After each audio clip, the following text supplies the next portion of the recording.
नहीं नहीं, वो सवाल, वो तो सवाल है क्या? सवाल है, फिर स्टोरी पढ़ोगे? पढ़ना है तो उससे पहले सवाल है। भगवान के जनार्दन शब्द का क्या अर्थ है? क्या? भगवान का जो नाम है जनार्दन, हाँ, इस शब्द का क्या अर्थ है? जनार्दन का मतलब जो सबके सुनने वाला, सुनने वाला। मेरी सुनो, जनार्दन कर रहे हैं मेरे सुनने वाला, मेरी भैया एप्लीकेशन लगाओ जनार्दन। जन का, जन के आर्त को सुनने वाला जनार्दन, जनार्दन कहते हैं ना, जनार्दन उसका अर्थ ही है। तो मेरी सुनो, मेरी बात सुनो। जनार्दन, आज सुनने वाला, आर के सुनने वाला, जन आर्दन। हरे कृष्ण। मैं कह रहा था, अभी आपने संता माता जितनी बताई हमको कि 2/72 में घटवान ऋषि को 2 मोक्ष की अधीन मिली थी। हाँ मिल गई ना, कैसे मिली? खटवांग ऋषि को। राजनाथ को कैसे खत्म हो गए 2 मोक्ष के? हाँ बिल्कुल हो सकते हैं ना। सन्मुख होए जीव मोए जंगी, क्या है वो चौपाई सुंदरकांड की? सन्मुख होए जीव मोए जंगी, वो डिजाइन भगवान करोड़ों जन्मों के पाप तभी, तभी मतलब एक क्षण, वो तो 2 घड़ी है। 2 घड़ी में वो पश्चाताप हुआ, वो पश्चाताप आप भी कर लो आज घर जाके। ये प्रभु प्रभु प्रभु प्रभु क्या हुआ ये, उनको मिल गए, मुझे क्यों नहीं मिले, मुझे क्यों नहीं मिले, मुझे क्यों नहीं मिले। वो जो किताब आपको अगली बार बांट रहे हैं ना, अगली बार वो पढ़ लेना, उसमें उत्तर मिल जाएगा इसका। प्रभु से एकांत में वार्तालाप, जो सेठ जी को दर्शन दिए जयदयाल गोविंदा जी को, और उसमें वार्ता करिए, हमारे लिए करिए उन्होंने। तो उसमें कहा कि क्यों दर्शन नहीं देते, इतने तड़फाते क्यों? उसने कहा उन्हीं का, तेरे उसी का भला कर रहा हूं मैं जिसको तड़फा रहा हूं, लेकिन पका ही नहीं है अभी वो, अभी तो कच्चा है, अभी कच्चे। और वो 48 मिनट उनके ऐसे हुए के वो रोने लग गए, तड़पने लग गए, ये क्या करा प्रभु, मैंने इतनी गलती कर दी, मैं पाप को प्रार्थना, समय नहीं बचा, अब समय नहीं बचा, और कोई चीज ध्यान नहीं आई उनके, अपने पे इतना पश्चाताप हो रहा, मैंने इतना समय निकाल दिया, इतनी हत्या कर डाली, जब राजा था तो हत्या ही करी, जीत के आया था वो, स्वर्ग के उसमें गए थे वो लड़ाई में। तो इसलिए वो 48 मिनट भी नहीं चाहिए हमें, 2 घड़ी भी नहीं चाहिए हमारे, तो 1 सेकंड में, अभी अभी उससे पहले भी चर्चा नहीं हो गई, अभी आ जाए भगवान लेने, सब चीज छूट जाए, याद नहीं आए कि मेरे बाद पत्नी का क्या होगा, पेंशन किसके नाम होगी, बच्चों का क्या होगा, पोते का क्या होगा, कुछ नहीं है ना। झिझक होती है ना, सबके लिए कह रहा हूं, अपने लिए भी है शामिल। कितनी झिझक, इसका मतलब अभी नहीं हुए, जिस दिन ऐसा हो जाएगा उस दिन मिल जाएंगे भगवान, उसी की यात्रा है। तो जो आपने सवाल तो बहुत अच्छा पूछा, लेकिन उसके अंदर ये आ जाए कि अब मेरे कैसे हो, कैसे हो, कैसे हो, कैसे हो। कितना ये क्लास का, सत्संग का लाभ ही है। आप अकेले पढ़ोगे तो ये भाव नहीं आएंगे, अब ये भाव आ जाएंगे, कैसे हो, कैसे हो। भंडार की जाती, हाँ हाँ पूछिए। सर 1 मिनट की एक, हाँ मैं कथा कह रहा था, शायद गेम वो पता चले। हाँ हाँ चलेगा। गाँव में ये घोषणा कर दी गई कि सुबह सबसे पहले जो उठेगा और इधर मंदिर पे आ जाएगा, मस्जिद पे, मंदिर मंदिर पे पे। उसी को भगवान साक्षात दर्शन दे देंगे। हाँ, सबसे पहले जो उठेगा, सबसे पहले जो उठ के आ जाएगा मंदिर मंदिर पे, में भगवान दर्शन दे देंगे। या मंदिर पे वो भगवान वो गाँव में घूमेंगे, और जो सबसे पहले उनके समक्ष आ गया उसको मोक्ष मिल जाएगा, उसको दर्शन बस मिलेगा। इतना ही रखो आप, अभी अभी मत रुकना, अब मत बोलना। आपने आधार दे दिया, अब मैं सवाल पूछता हूँ कि आपने पूछा है सवाल गौतम जी ने कि भगवान ने कहा है, अब मैं अपना सवाल बना रहा हूँ इसी में से। भगवान ने कहा है कि मैं घूम रहा हूं कहां पर, गांव में, और जो मुझे सबसे पहले दिख जाएगा वो सबसे पहले उठेगा या दिख जाएगा? हाँ हाँ, तो साहब रातों रात गांव खाली हो गया। नहीं नहीं नहीं, नहीं, गांव खाली हो गया, कोई चाहता नहीं था वो, कोई चाहता ही नहीं हुआ था। अच्छा अच्छा, तो गीता नहीं पढ़ी होगी। अच्छा चलो, अपन अपने अभी भगवान नीचे खड़े हो, ठीक है, कि जो इसमें से नीचे उतर के आ जाएगा आज, उसको मैं नहीं मिलूंगा।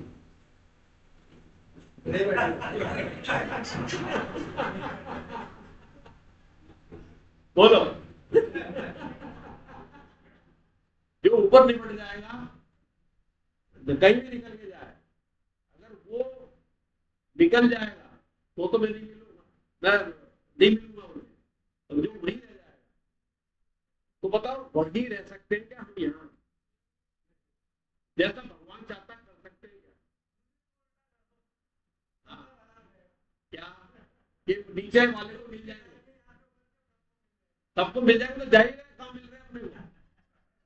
आप सुनो, जो वही रह जाएगा, मैं दूसरा संशोधन करता हूँ, जो इस कमरे में रह जाएगा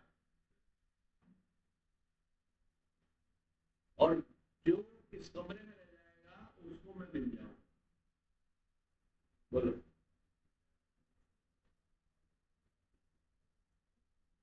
दूसरा है गहराई है।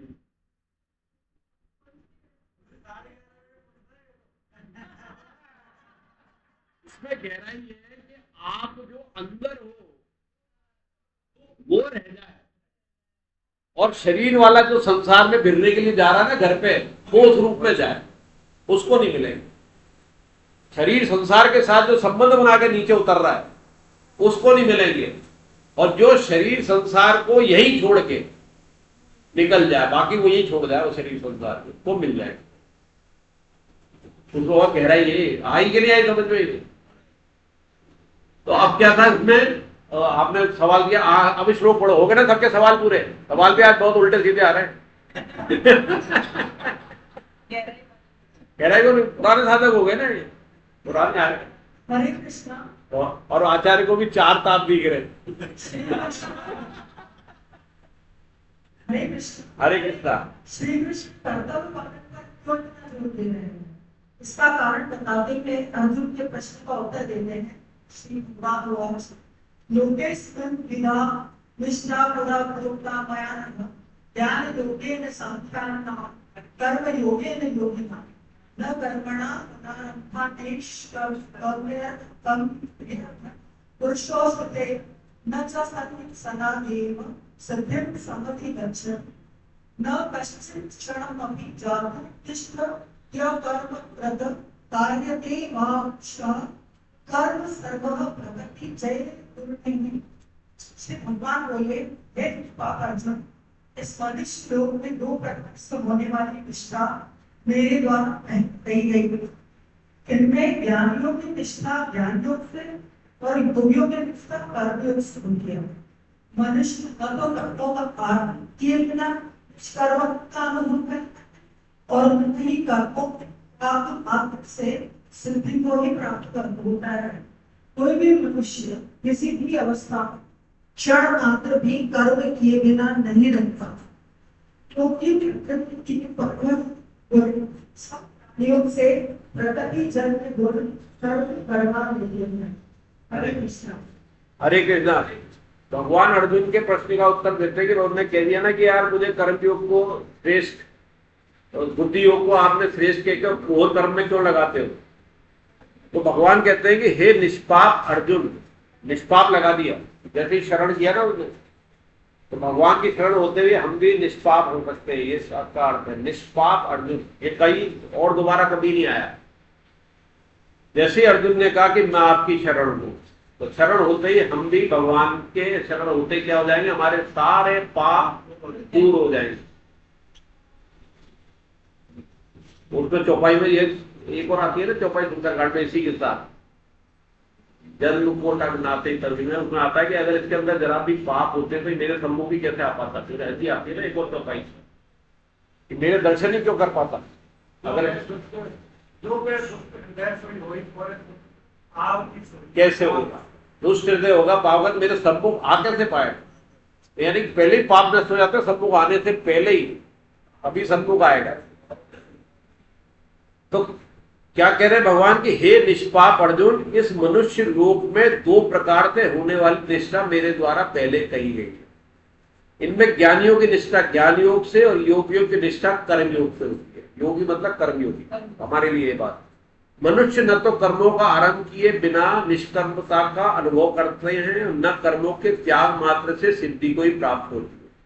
कोई भी मनुष्य किसी भी अवस्था में क्षण मात्र भी कर्म किए बिना नहीं रह सकता, क्योंकि प्रकृति के परवश हुए सभी प्राणियों से प्रकृति जन्य गुण कर्म करवा लेते हैं।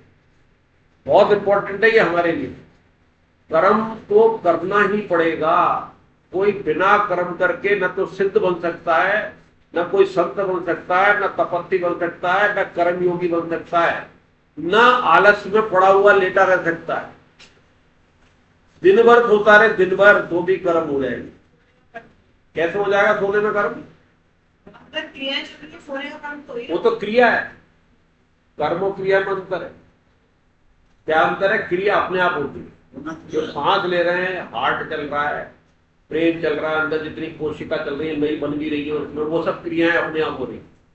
कर्म जो हम करते हैं, जो तीनों से चलते हैं कर्म, किससे? स्थूल शरीर, सूक्ष्म शरीर और कारण शरीर पे। कारण शरीर स्वभाव डाल देता है, स्वभाव होता है ना कारण शरीर, स्वभाव से वैसा कर्म बन जाता है। और वो कर्म मन बुद्धि अहंकार के जरिए वो स्थूल शरीर से इंद्रियों के जरिए करवा लेता है। तो ये प्रकृति उसमें होती है। प्रकृति क्या? इंद्रियों में प्रकृति, सब में प्रकृति। प्रकृति वश जैसे वश आएगा परवश होते हुए। तो इस मनुष्य में दो प्रकार से होने वाली निष्ठा मेरे द्वारा कही गई है। एक तो ज्ञानियों के लिए निष्ठा ज्ञान योग से, और योगियों के लिए निष्ठा कर्म योग से। तो ज्ञान योग का मतलब क्या है? हाँ बोलो।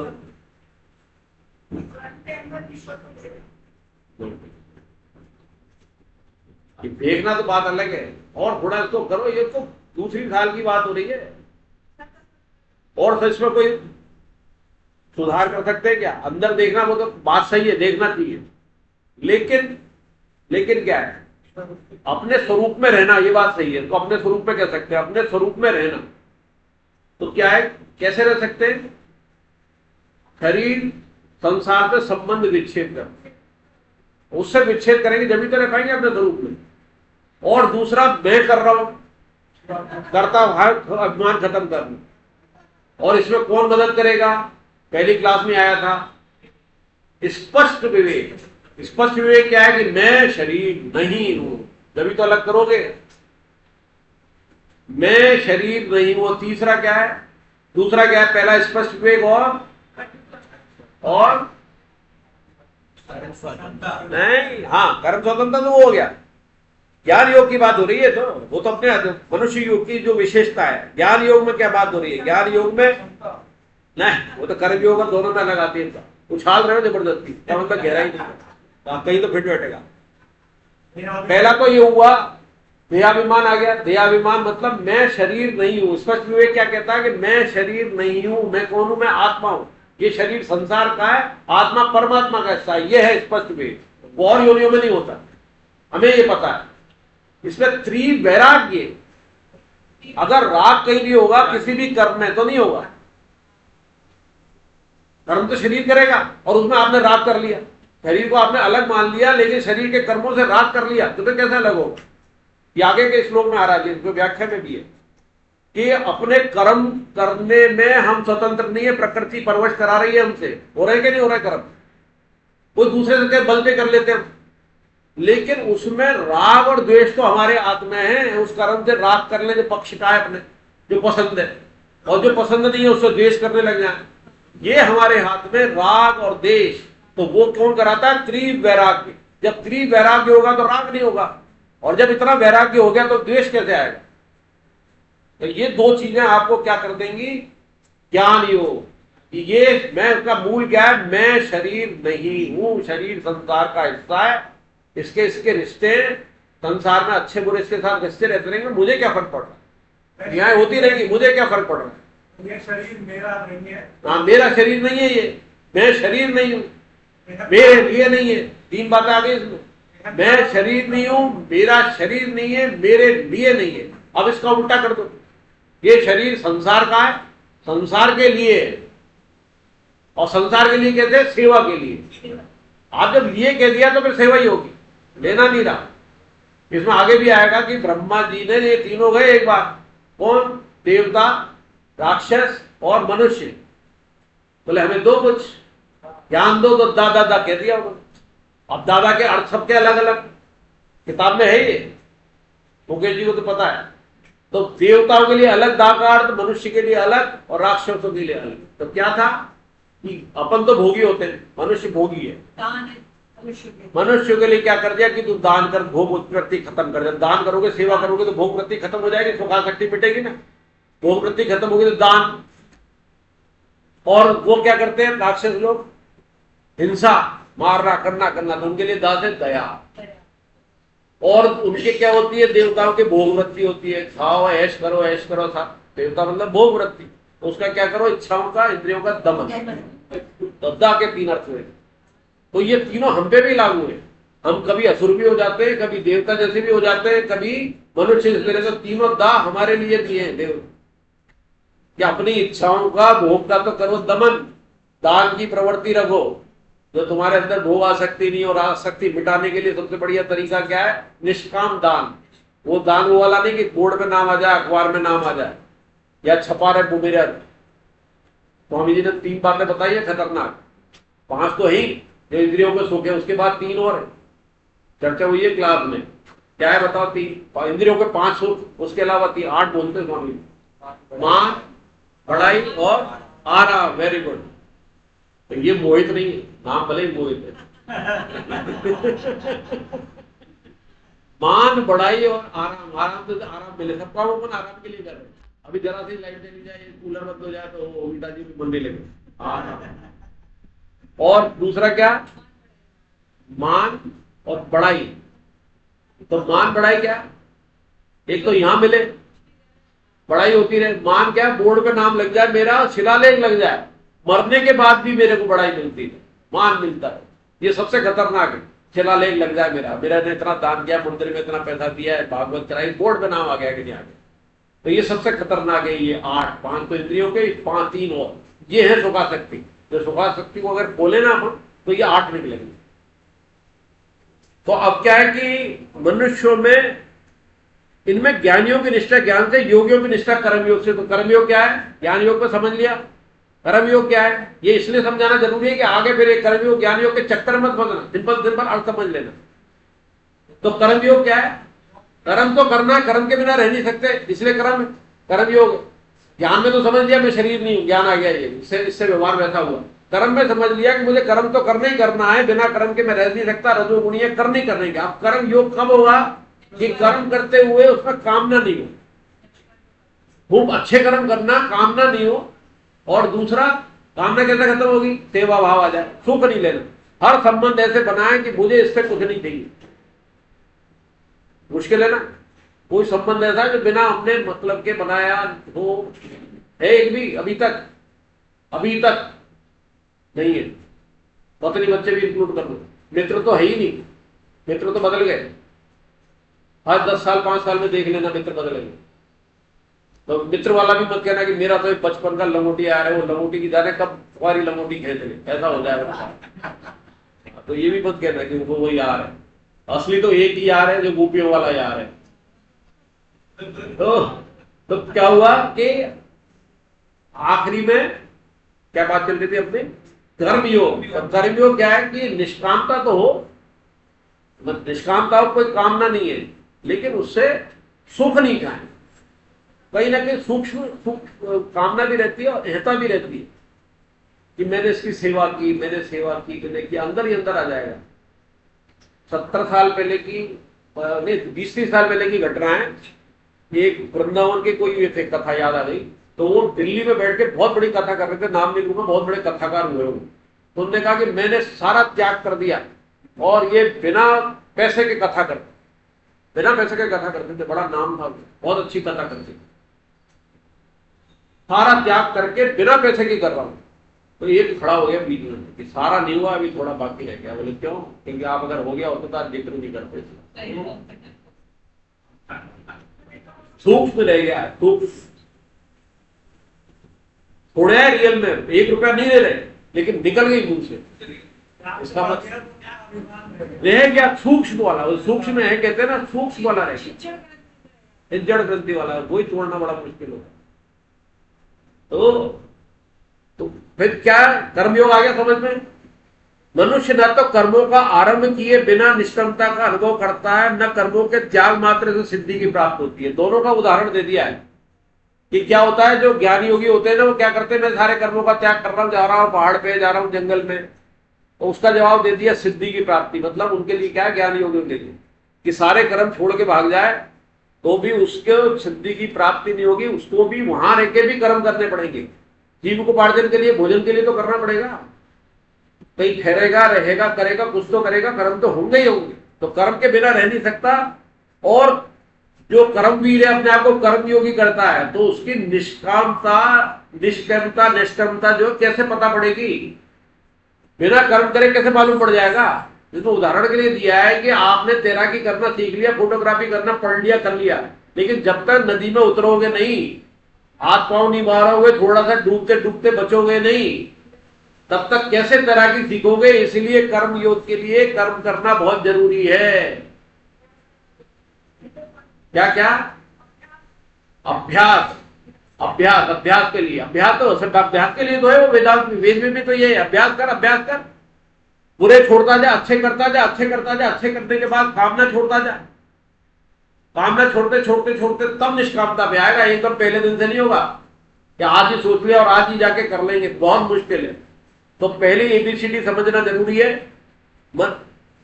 न कर्मों के त्याग मात्र सिद्धि को प्राप्त करता है। कोई भी मनुष्य किसी भी अवस्था में, एक और गारंटी दी है, क्या बात कह दी है कि किसी भी अवस्था में क्षण मात्र भी कर्म किए बिना नहीं रह सकता, क्योंकि प्रकृति के परवश हुए सब प्राणियों से प्रकृति जन्य गुण कर्म करवा लेती है। अब इसमें सवाल बनता है, इसमें नहीं है किताब में, कि कोई भी किसी भी अवस्था में, तो जो गहरी नींद वाली अवस्था होती है उसमें क्या हम कर्म करते हैं? नींद भी तो अपने आप में कर्म में सो रहे हैं। नहीं, नींद में तो सो क्या रहे, सो में क्या क्या? सोना कर्म थोड़ी है। तब वो उसमें आ गया ना, तब से सो रहे हैं। तमोगुण में तो वो आता है जो एक्स्ट्रा नींद लेते हैं। ये जो नॉर्मल नींद है वो तमो में कहाँ है? वो तो सात्विक नींद है, 6 घंटे की तो लेनी लेनी है। बताओ, काली चढ़ जाएंगे। वो जो गहरी नींद है वो कर्म हो रहा है क्या उसमें? कैसे? नहीं, वो कर्म नहीं है, वो क्रिया है। उसकी बात होती है, वो क्रिया है। अच्छा, आप स्वामी जी के साथ प्रश्न पूछता हूं कि 6 घंटे की नींद लेने के बाद आप उठे और आप कहते हो मैं बड़ी चैन की नींद सोया, तो वो चैन की नींद थी तो वो किसको पता है? वो तो आत्मा ने कहा में। तो वो आराम किसको मिला? वो चैन की नींद। आत्मा को तो कोई मतलब ही नहीं है। वो जो आराम मिला वो 6 घंटे का कर्म हो गया ना। आत्मा को क्या आराम मिला? लेकिन आज मैं बहुत मजे में आया, तो मजा कैसे मिला? उस नींद से ही मिला ना। हो गया ना कर्म। बहुत अच्छी नींद कर रहे हैं। अच्छा बताओ, नींद में कौन, जो गहरी नींद में कौन सा अपना अवस्था रहती है? जागृत में तो तीनों चल रहे हैं अपने, और सुसुप्ति में, उसमें सपने में क्या चलता है? सपने में सूक्ष्म शरीर चलता है, उसी में सपने आते हैं। ये गहरी गाढ़ नींद होती है, किसकी होती है? कारण शरीर। कारण शरीर उसको कहते हैं, स्वामी जी ने कहा अज्ञानता में चला जाता है। अज्ञानता का मतलब कुछ पता नहीं, जीरो। तो एक सवाल हो, हाँ बताओ। यहाँ पे 3 श्लोक में, श्लोक संख्या 3 में है, हाँ। अर्जुन को अनंत क्यों कहा गया?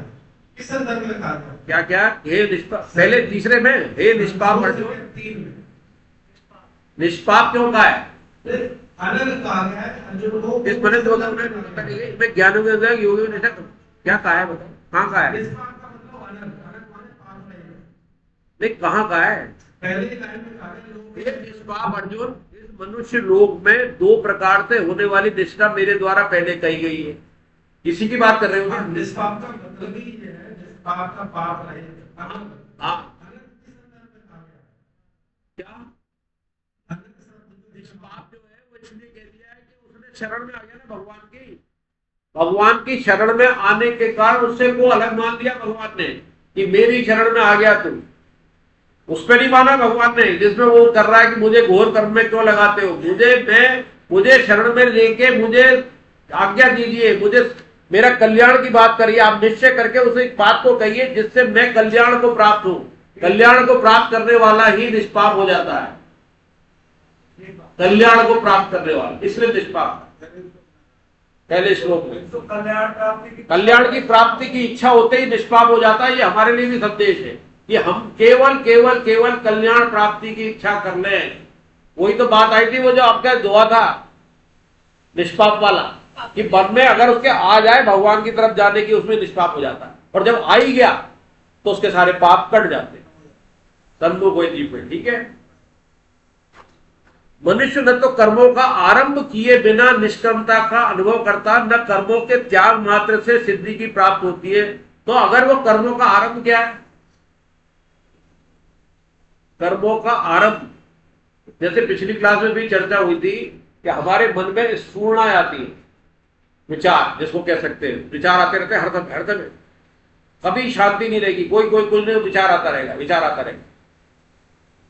तो उसको जिस विचार को हम पकड़ लेंगे वही कर्मों का आरंभ हो जाएगा। क्यों मुकेश जी? जिसको पकड़ लेंगे। तो स्वामी जी कहते हैं अगर आपको निष्कर्मता करनी है, मतलब कर्मों का आरंभ नहीं करना है, तो कोई विचार मत पकड़ो, कर लो उसको, पर पकड़ना मत। पकड़ते ही कर्मों का आरंभ हो जाएगा। स्फूर्णाओं के लिए देखो, उपराम हो जाओ उससे। उपराम का अर्थ है दृष्टा। अरे अच्छा ये आ गई, आपने किसी की शक्ल आज देख ली 10 साल बाद, और देखते विचार आ गया उसने वो गाली दी। अब गाली देते नोट करना कि आपको सारी घटना हो जाएगी, वो याद आ जाएगी।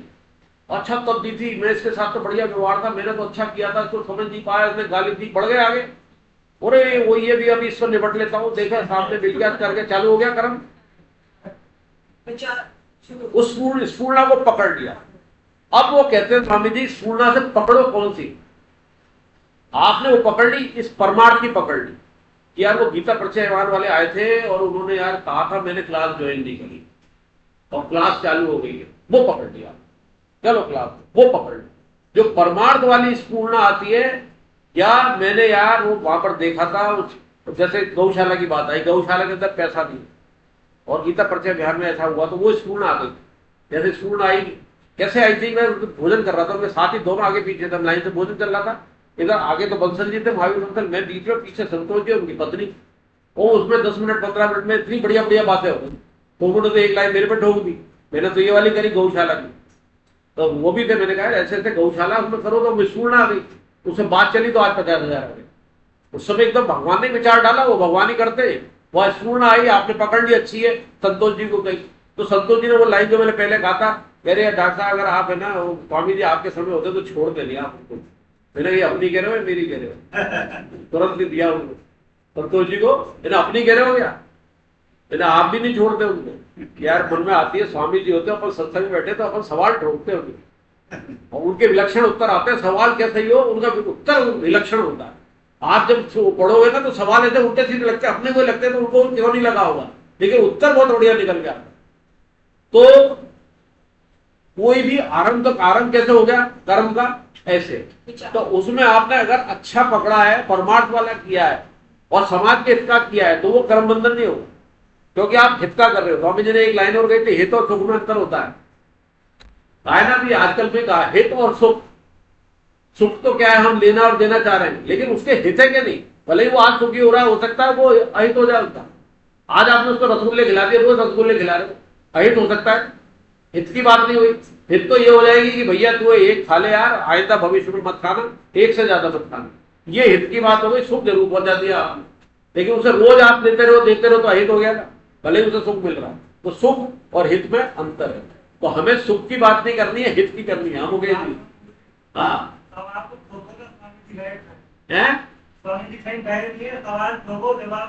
हाँ मिलता है, एक क्लास में मिल जाता है। ये सवाल आते हैं ना, आप ये बहुत अच्छी बात की मुकेश जी ने, स्वामी जी कहीं नहीं गए, यहाँ पर हैं या बैठे हैं। और कभी जैसे लगता है ना मेरे को क्लास में, तो हनुमान जी से प्रार्थना करता हूँ, स्वामी जी से करता हूँ।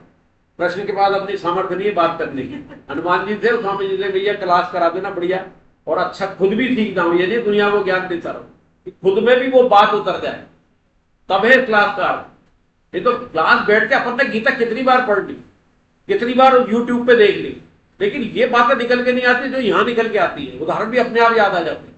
तो क्या कहा कि किसी वजह से क्षणमात्रिक कर्म के बिना नहीं रह सकता, क्योंकि प्रकृति के परवश हुए सब प्राणियों में प्रकृति जन्य गुण कर्म करवा लेती है।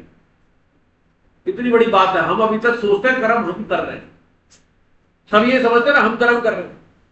मैं डॉक्टर बना या जो भी आप जो बने, ये अधिकारी बने, ये जो भी बने, हमने ये सोचा ना कि हमने किया, हमने भी शरीर से किया, मन बुद्धि से किया, आत्मा तो उसमें भी निर्लिप्त नहीं थी, लेकिन क्या उस कर्म में हमारा योगदान है अकेले का?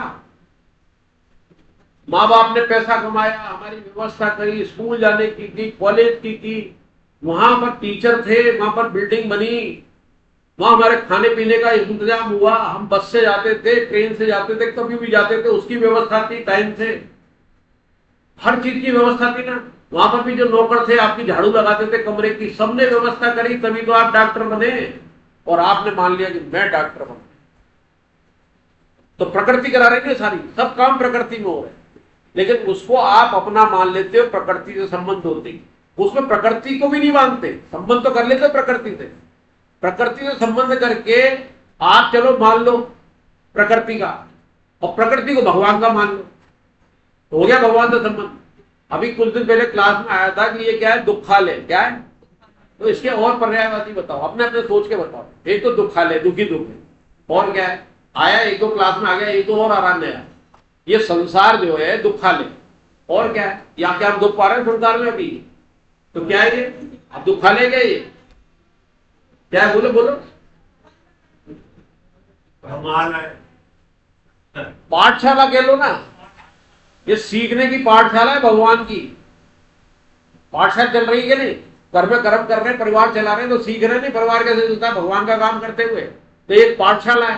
दूसरा भगवान का बैठक खाना है, भगवान को अगर देखने लग जाओ सब में, तो भगवान का बैठक खाना है। प्रकृति को भगवान का मान लिया तो प्रकृति से संबंध बनाने में कोई हर्ज नहीं है, इस रूप में बनाओ कि भगवान की प्रकृति मेरी है, लेकिन प्रकृति को अपना मान लेते हैं, मेरी है मेरी है मेरी है। बोलो, बात हो गई, दुखालय जिसको समझना है तो दुखालय समझेगा, तो बैठा खाना समझेगा। वो आपका जैसा है ना, आपका जैसा स्वभाव है, आगे ना स्वभाव है, और स्वभाव पहचान लो कि आपका जो है सुख लेने का, सुख लेने का, एक दूसरे छीन झपट करने का, मुझे कैसे मिले, मुझे कैसे, स्वभाव है, तो स्वभाव पहले पहचान लो।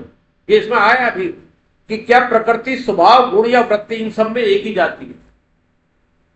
प्रकृति स्वभाव, स्वभाव ही तो प्रकृति से बना है। वृत्ति क्या, वृत्ति जो एक बार करते करते एक कर्म करा वो दो कई बार करा तो वृत्ति बन जाती है, और वृत्ति करते करते वो स्वभाव बन जाता है, और वो स्वभाव जन्मों में चलता है। वृत्ति एक जन्म में वो चलती है, उस वृत्ति को हम बदल के स्वभाव में थोड़ा बहुत बदलाव कर सकते हैं, ज्यादा नहीं, पूरी जिंदगी करके, लेकिन स्वभाव बदला कैसे जा सकता है?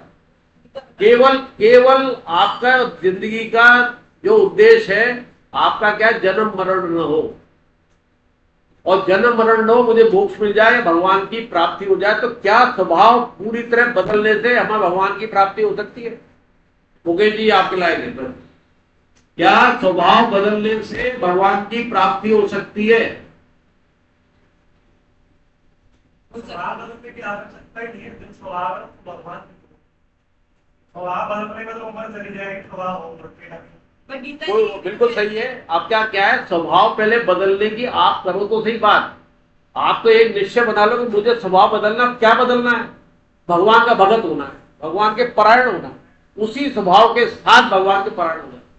ये बहुत लंबा प्रोसेस है। भगवान से कहो, ये किताब में तो यही लिखा है कि भगवान से कहो कि मेरा स्वभाव है, मैंने दृढ़ निश्चय कर लिया, मैं इसे बदलना चाहता हूँ, तो उस स्वभाव को क्या कर लिया, जो मुकेश जी ने बात कही कि उसको भगवान के चरणों में दे देना स्वभाव को, जैसा भी हूं तेरा हूं, ये लाइन है उसके लिए, जैसा भी हूं तेरा हूं।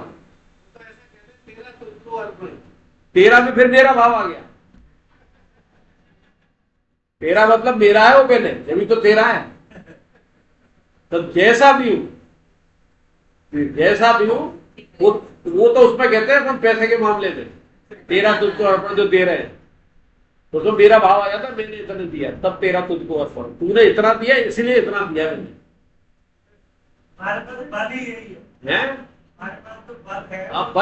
बल केवल अब ये आएगा, जैसे दो योग तो पढ़ लिया अपन ने, अब ये भक्ति योग क्या है, चलो आज इसी पे चर्चा कर ले, श्लोक तो 5 से कि आप भक्ति योग क्या है, कर्म योग समझ में आ गया। कर्म योग क्या है, दूसरे की सेवा करना निष्काम भाव से, ये कर्म योग है। क्योंकि गीता का साधक कई बार तो इसलिए ज्वाइन नहीं करता यार, ये क्या भला है, ज्ञान योग, कर्म योग, भक्ति योग, क्या भला है, भला क्या क्या उलझन है, उलझना नहीं है। तो सरल भक्ति योग समझ गए तो सारा समझ में आ जाएगा। भक्ति योग में क्या है, शरणागत क्या है, शब्द बहुत अच्छे लगते हैं, अरे भगवान पे छोड़ देना सब कुछ, वो तेरा तो तेरा तो मैं जैसा हूं तेरा हूं, जैसा हूं तेरा हूं 100%। फिर वैसे मत हो जाना बीच में, जैसा करते करते जैसा हूं, जिस स्थिति में हूं अब तेरा हूं, जैसा हूं। उसके बाद अर्जुन की तरह नहीं कि अब आज्ञा दो, युद्ध करूंगे नहीं करूं, ये ऐसा नहीं। फिर कोई आज्ञा की जरूरत नहीं है, जैसा चला रहा वैसे बीच में मत बोलना कि मुझे कष्ट हो रहा है तेरे पास आने के बाद, बोलना मत। फिर वो है भक्ति योग। भक्त का अर्थ क्या है? भगवान ने 4 चीजें कही है आगे के अध्याय में। क्या कहा है? एक तो मेरे मन वाला हो जा और मेरा भक्त हो जा। भक्त का मतलब आश्रित, गुलाम कह लो, विभक्त ना हो, कहीं इधर उधर नहीं हो। विभक्त मतलब इधर भी हो गया इधर भी होगा, भक्त मतलब एक का ही। तो एक तो क्या कहा? 4 चीजें मेरा मन, वो आगे के श्लोक में आएंगे पर वो आज याद आ रही है कि मेरे मन वाला हो जा। जैसा भक्त का मतलब जैसा मेरा मन है, तेरा मन बना ले, और मेरा भक्त हो जा, मेरे आश्रित हो जा, परायण हो जा, मेरे पूजन वाला हो जा, और मेरे अगला बोलो आचार्य। तो 3 मैंने बोल दिए। मेरा मन वाला हो जा, मेरा भक्त हो जा, मेरा पूजन वाला हो जा। चौथा क्या है? ये साधक है, ये 4 है, उसमें जो आएगा आगे श्लोक आएगा। मुकेश चौथा क्या है? उस श्लोक की बात कर रहा हूं, आगे श्लोक आएगा कि मेरा भक्त हो जा, मेरे मन वाला हो जा, मेरा पूजन कर। चौथा शब्द बोलो, फिर उसकी गहरी व्याख्या भी कर देंगे अभी। नमस्कार कर। अब इसका अर्थ क्या है? नए साधक को नमस्कार को कैसे बोलेंगे? नमस्कार। तब आप यही समझ रहे हैं नमस्कार कर, मुझे प्रार्थना कर, यही अर्थ समझे ना। अब पुराने साधक है अपने गाला साहब, नमस्कार कर बताओ। जब अपने आया पिछली क्लास में बहुत चर्चा हुई है इसको। नमस्कार का अर्थ क्या है? पूजन का अर्थ क्या है? वो तो आगे समझ में, मेरे मन वाला जब मैं जैसा हूं वैसे जो सोचता हूं वैसे ही कर दो। मेरे मन वाला जैसा मैं हूं और मेरे आश्रित हो जा। अब 2 आए शब्द, मेरा पूजन कर, मुझे नमस्कार कर। वो क्या है? वो क्या हुआ? उसका शब्द बोलो। वो पूजन है। किसने जवाब दिया? पीछे से। Very good. वो पूजन है। अपने सारे कर्म जो अच्छे करेंगे जब ईश्वर को समर्पित, बुरे तो आएंगे नहीं इसमें कि मैं फिर कत्ल कर लूं, मर्डर कर लूं, चोरी कर लूं, ईश्वर को समर्पित दिया नहीं। भगवान ने जो कहा है वो करूं, तो वो अगर भगवान को अर्पित कर दो तो भगवान का पूजन हो गया। कर्मों से पूजन हो गया। इसलिए कर्म की इतनी महिमा है कि कर्मों से ही अच्छे कर्म करते हुए भगवान को समर्पित कर दे। उससे फायदा क्या होगा कि आपका अहंभाव नहीं आएगा, मैं खत्म, निष्कामता हो जाएगी। आपने नहीं नीचे भगवान को समर्पित करना है, भगवान के लिए करना। और चौथा शब्द है नमस्कार कर। नमस्कार का क्या है? नहीं आचार्य बहुत बढ़िया मतलब है उसका, देखो याद आ जाएगा तुम्हें। हाँ बोलो, ये कुछ सीमा दे देगी जवाब, उसे पता है दे देगी, गारंटेड देगी। वेरी गुड, आ गया, समझ गया। देने का ये दे देगी। ये चुप्पी वाली साधिकाएं नोट करती है। उस जो पूजा अपने नित्य कर्म करते हुए जो अपन ईमानदारी से अपने परिवार चला रहे हैं, कर्म कर रहे हैं, और वही अपन पूजन उसका कर रहे हैं, भगवान को समर्पित कर रहे हैं, लेकिन उसमें अनुकूल प्रतिकूल परिस्थिति आएंगी कि नहीं? उल्टा सीधा सुनने को मिलेगा, कभी फायदा नहीं दिखेगा, कुछ होगा। वो सारे से नमस्कार कर दे। तो तितिक्षा शब्द का है, तितिक्षा। अनुकूल प्रतिकूल परिस्थिति में प्रसन्न रहना, प्रसन्न रहते हुए नमस्कार कर दे भगवान को। ये नमस्कार हुआ। आगे 4 बात समझ में, ये बहुत गहराई है इनमें। इसे ऐसे करने लगेंगे भगवान इससे मिल जाएंगे। गीता का कोई एक श्लोक उठा लो, बाकी 699 श्लोक उसके चारों तरफ उड़ जाएंगे। एक श्लोक से अपन सारी गीता की चर्चा कर सकते हैं। वहां ये आया, वहां ये आया। वो तो हमें समझाने के लिए भगवान को 700 श्लोक बोलने पड़े। अर्जुन भी 1-2 श्लोक में समझ जाता। ये नर नारायण की नौटंकी चली है हमारे लिए। ये उन्होंने वो खेला ड्रामा, एक नाटक चला गीता जी को निकालने के लिए। ये तो अर्जुन को 1 मिनट में समझ जाता है। भगवान एक बार कहते हैं फालतू बात पे, मैंने जो कह दिया फाइनल पहले नहीं करे क्या? भगवान के एक लाइन में कहे काम नहीं करे क्या उन्होंने? लेकिन हमें समझाने के लिए 700 श्लोक तक भगवान भेज के ले जाए। हरे कृष्णा। तो प्रकृति के प्रवृत्त प्राणियों के प्रकृति जुन्नी गुण कर्म करा लेती, आगे समझ में प्रकृति के जन्म हो जाते हैं, क्योंकि शरीर और धंधा। और ये लाइन भी आ गई जो इसमें मैंने चर्चा में की थी, कर्म करने में तो हम परतंत्र हैं। बहुत इंपॉर्टेंट लाइन है।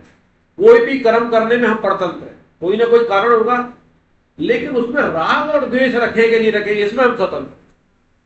तो कोई सा भी कर्म होगा वो अगर राग द्वेष नहीं है और शास्त्र विहित कर्म है, वो परमात्मा की प्राप्ति कराते हैं।